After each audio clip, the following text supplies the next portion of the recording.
Hello guys, நான் அசோக் வெங்கடேஷ். இன்னைக்கு உங்ககிட்ட நீரிழிவு நோய்னு சொல்லக்கூடிய சர்க்கரை நோய் பற்றி தாங்க பேச போகிறேன். நம்ம இந்தியாவில் 10 கோடி பேர்த்துக்கும் அதிகமான மக்களுக்கு இந்த நீரிழிவு நோய் வந்துடுச்சு. இன்னும் 12 கோடி பேர்த்துக்கு வரப்போகுதுன்னு சொல்கிறாங்க. அவங்க இன்னும் 12 கோடி பேர் ப்ரீ டயபெட்டிஸ் பேஷண்ட்டாக இருக்கிறதா சொல்கிறாங்க. இன்னைக்கு உங்ககிட்ட சர்க்கரை நோய் ஒரு மனுஷனுக்கு எப்படி வருது, அதிலிருந்து நாம் கொஞ்சம் தூரமாக விலகி நிற்க நம்மளால் என்ன செய்ய முடியும், நம்ம என்ன பண்ணால் அதுலேருந்து கொஞ்சம் விலகி நிற்கலாம் அப்படின்றத நான் உங்களோட டீட்டெயிலாக சொல்கிறேன்.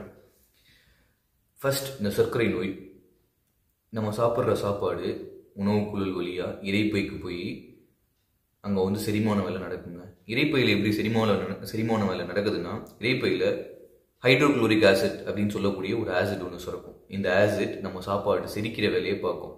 இந்த ஆசிட் நார்மலாக நீங்கள் கெமிக்கல் லேப் போயிட்டு அந்த ஆசிடை எடுத்து லைட்டாக அவங்களுடைய கையில் விட்டிங்கன்னா கூட அந்த கையே வெந்து போயிடும். அந்தளவுக்கு பவர்ஃபுல்லான ஒரு ஆசிட். அது எப்படிப்பா அந்தளவுக்கு பவர்ஃபுல்லான ஒரு ஆசிட் இரைப்பையில் இருக்குன்னு சொல்கிற, அப்போ இரைப்பை வெந்து போயிடாதா, குடல் புண்ணா போயிடாதா நீங்கள் கேட்கலாம். நம்ம இரைப்பையை சுற்றி ஒரு லேயர் இருக்குங்க. அந்த லேயர் இந்த ஆசிடை வெளியே வரக்கூடாது, உள்ளுக்குள்ளே சுரக்கும், உள்ளுக்குள்ளே செரிமான வேலையை பார்க்கும். அதனால நம்ம இந்த ஆசிட்னால நமக்கு பெருசாக எந்த ஒரு பிரச்சனையும் இருக்கிறது இல்லை. இதுதான் இந்த செரிமான வேலையை பார்க்குது. நம்ம சாப்பிட்ற சாப்பாடு உணவுக்குழல் வழியாக இரைப்பைக்குள்ளே போயிட்டு அங்கே ஹைட்ரோக்ளோரிக் ஆசிட் நல்ல சாப்பாடை செரித்து வெளியே ஏற்றினோடனே குளுக்கோஸ் வெளியே வருங்க. இந்த குளுக்கோஸ் என்ன பண்ணுன்னா, உடம்புல உள்ள ரத்தத்தில் உள்ள செல்களுக்குள்ளே போய் சேரணும். அதான் அதோடைய டார்கெட். இந்த குளுக்கோஸ் ரத்தத்தில் உள்ள செல்களுக்குள்ளே போய் சேர்றதுக்கு கணையத்தில் இருக்கக்கூடிய பீட்டா செல்ஸில் சுரக்கக்கூடிய இன்சுலின் ஹார்மோன் சுரக்கணும். அது சுரந்து போயிட்டு ரத்தத்தில் இருக்கக்கூடிய செல்களுக்குள்ளே இந்த குளுக்கோஸை இன்ஜெக்ட் பண்ணணும். அப்படி பண்ணி அதுக்கப்புறம் அந்த குளுக்கோஸ் செல்களுக்குள்ளே ரத்தத்தில் இருக்கக்கூடிய செல்களுக்குள்ளே இருக்கக்கூடிய குளுக்கோஸ் எனர்ஜியை கன்வெர்ட் ஆகி வெளியே வரணும். அதுக்கப்புறம் நம்ம சாப்பிடணும், அப்புறம் இரைப்பைக்குள்ளே போகணும், சாப்பாடு செரிக்கணும், குளுக்கோஸ் வெளியே வரணும், கணையத்தில் இன்சுலின் சுரக்கணும். இந்த இன்சுலின் போயிட்டு குளுக்கோஸை செல்களுக்குள்ளே செலுத்தணும், அது எனர்ஜியை கன்வெர்ட் ஆகி வெளியே வரணும். இது ரொட்டேஷனாக நடந்துகிட்டு இருக்கணுங்க. இதுதான் பாடியோடைய ப்ரொசீஜர். பட் நார்மலாக அந்த மாதிரி நம்மளுடைய செயல்பாடுகள் நடக்கிறது இல்லை. என்ன காரணம்னு கேட்டிங்கன்னா, ஒரு உதாரணத்துக்கு இப்போ நம்ம காலையில் எந்திரிக்கிறோம்னு வச்சுக்கோங்களேன். எந்திரிச்சு சாப்பிட்ற சாப்பாடு உணவுக்குழல் வழியாக இரைப்பைக்குள்ளே போய் சாப்பாடு செரித்து குளுக்கோஸ் வெளியே வருது. குளுக்கோஸ் வெளியே வந்து பேங்க்ரியாஸில் பீட்டா செல்ஸில் சுரக்கக்கூடிய இன்சுலின் ஹார்மோன் வெளியே வந்து அந்த குளுக்கோஸை ரத்தத்தில் இருக்கக்கூடிய செல்களுக்குள்ளே இன்ஜெக்ட் பண்ணணும். இது காலையில் நடந்துருச்சுங்களா. அடுத்து நான் எந்த வேலையுமே செய்யாமல் படுத்துட்டோன்னு வச்சுக்கோங்களேன். அடுத்து மத்தியானமும் இதே ப்ராசஸ் நடக்குது. அடுத்து நைட்டு நம்ம மத்தியானத்துலேருந்து நைட்டு வரைக்கும் எதுவுமே சாப்பிடல, படுத்தே இருக்குன்னு வச்சுக்கோங்க. நைட்டு ஏதாவது ஒன்று சாப்பிட்டுட்டு அந்த சாப்பாடு உணவுக்குள்ள வழியாக இரைப்பை போகுது. இரைப்பையில் செரிக்கிற வேலை நடக்குது. செரித்து குளுக்கோஸ் வெளியேறினதுக்கப்புறம் சாப்பாடு செரித்து குளுக்கோஸ் வெளியேறினதுக்கப்புறம் பேங்க்ரியாஸில் பீட்டா செல்ஸில் இன்சுலின் வெளியே வரும். குளுக்கோஸை போயிட்டு செல்களுக்குள்ளே இன்ஜெக்ட் பண்ணுறதுக்கு ட்ரை பண்ணும். பட் இன்ஜெக்ட் பண்ண முடியாதுங்க. ஏன் பண்ண முடியாதுன்னா, ஆல்ரெடி செல்களுக்குள்ளே இருந்த குளுக்கோஸ் இன்னும் எனர்ஜியை கன்வெர்ட் ஆகலை. ஏன் கன்வெர்ட் ஆகலைன்னா, நம்ம ஏதாவது வேலை பார்க்கணும் அல்லது ஏதாவது எக்ஸசைஸ் பண்ணணும். இது ரெண்டில் ஏதாவது ஒன்று பண்ணால் மட்டும்தான் நம்ம செல்களுக்குள்ளே இருக்கக்கூடிய குளுக்கோஸ் எனர்ஜியை கன்வெர்ட் ஆகுங்க. அப்படி ஒருவேளை அது எனர்ஜியை கன்வெர்ட் ஆகும்னா, நம்ம அடுத்த வேலை சாப்பிட்ற சாப்பாடு அது செரிச்சதுக்கப்புறம் அதிலிருந்து வெளியே வரக்கூடிய குளுக்கோஸ் இந்த செல்களுக்குள்ளே இன்ஜெக்ட் ஆகாது.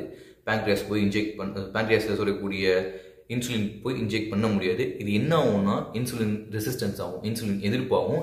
நம்ம ரத்தத்திலேயே குளுக்கோஸ் கலக்கும். குளுக்கோஸில் நார்மலாக சர்க்கரையினுடைய அளவு அதிகமாக இருக்குங்க. இது என்ன பண்ணுன்னா, நம்ம ரத்தத்தில் அப்படியே படிஞ்சு நம்ம ரத்தத்தில் சர்க்கரையினுடைய அளவு அதிகப்படுத்திடும். இதனால லோ பிபி, ஹை பிபி வரும்.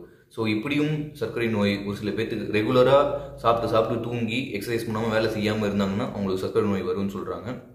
ரெண்டாவது, இந்த இன்சுலின் ரெசிஸ்டன்ஸ்னால சர்க்கரை நோய் வரும்னு சொல்கிறாங்க. ரெண்டாவது, டைப் 1 டயபெட்டிஸ், டைப் 2 டயபெட்டிஸ்னு 2 டயபெட்டிஸ் இருக்குது. ரெண்டு விதமான சர்க்கரை நோய் இருக்குது. நீங்கள் கேட்கலாம், ஒரு சில பேர் பிறக்கும் போதே சர்க்கரை நோயோட பிறகுறாங்களே, அதுக்கு என்ன காரணம் அப்படின்னு கேட்கலாம். ஒரு குழந்தை பிறக்கும் போதே சர்க்கரை நோயோட பிறகுதுன்னா அது உடம்புல இருக்கிற ஒரு குறைபாடுனால தாங்க பிறகுது. எப்படின்னா, பேங்க்ரியாஸில் பீட்டா செல்ஸில் சுரக்கக்கூடிய insulin, it is very very important. அந்த இன்சுலின் தான் நம்ம உடம்புல சர்க்கரை நோய் வராமல் தடுக்கிறதுக்கு அந்த ஹார்மோன் ரொம்ப ரொம்ப அவசியம். பிறக்கிற குழந்தைங்க இன்சுலின் சுரக்காமல் பிறகுங்க. அதாவது பேங்க்ரியாஸில் இன்சுலின் சுத்தமாக சுரக்காது. அப்படி இல்லைன்னா ரெண்டாவது சுரந்தும் அது யூஸ் இல்லாமல் இருக்கும்.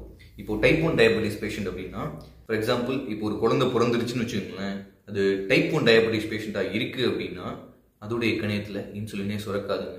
அப்படி இருக்கும்போது என்ன ஆகும்னா, குழந்தைங்க பால் குடிக்கும் அல்லது ஏதாவது ஒன்று சாப்பிடும். அப்படி சாப்பிடும்போது அது குளுக்கோஸாக கன்வெர்ட் ரத்தத்தில் அப்படியே தங்கி அதில் அந்த குழந்தையுடைய உடம்புல ரத்தத்தில் சர்க்கரையினுடைய சப்ஸ்டன்ஸை அதிகப்படுத்திடும். அதனால் அந்த குழந்தைக்கு சர்க்கரை நோய் வந்துடும்.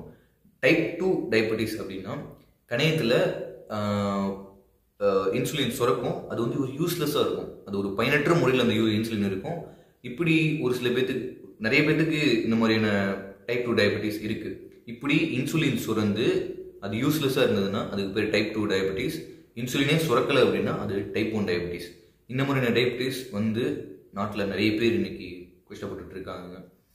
நாம அடிப்படையா இதிலிருந்து எப்படி விலகி இருக்கிறது, நமக்கு சர்க்கரை நோய் வராம நாம அடிப்படையாக இதிலிருந்து எப்படி விலகி இருக்கலாம் அப்படின்னு கேட்டீங்கன்னா, சிம்பிள் மாற்றுங்க. காலையில் ஒரு 1/2 hour, சாயங்காலம் ஒரு 1/2 hour எக்ஸசைஸ் பண்ணால் போதும். நாம அதிலிருந்து விலகி நிற்கலாம். ஏன்னா எக்ஸசைஸ் உடம்புக்கு ரொம்ப ரொம்ப அவசியங்க. நாம ஒரு வேளை அல்லது 2 வேளை எக்ஸசைஸ் நல்லா பண்ணிட்டோம்னு வச்சோங்களேன், நாம உடம்புல செல்களுக்குள்ள இருக்கக்கூடிய செல்களுக்குள்ள இருக்கக்கூடிய குளுக்கோஸ் எனர்ஜியாக கன்வெர்ட் ஆகி வெளியே வந்துடும். அப்போ அடுத்து குளுக்கோஸ் உள்ள போகும். அது எனர்ஜெட்டிக்காக கன்வெர்ட் ஆகி வெளியே வரும். நம்ம நாட்டில் இன்னைக்கு பார்த்தீங்கன்னா நிறைய பேர் வேலை செய்யறதே இல்லை. சாப்பிட்டு நிறைய பேர் தூங்கிட்டு இருக்காங்க. இல்லை சாப்பிட்டு தெரிஞ்சவங்க சாப்பிட்டு காரில் போவாங்க, ஆஃபீஸ் போவாங்க, அங்கே சும்மா வந்துருப்பாங்க, அதுக்கப்புறம் வீட்டுக்கு வருவாங்க.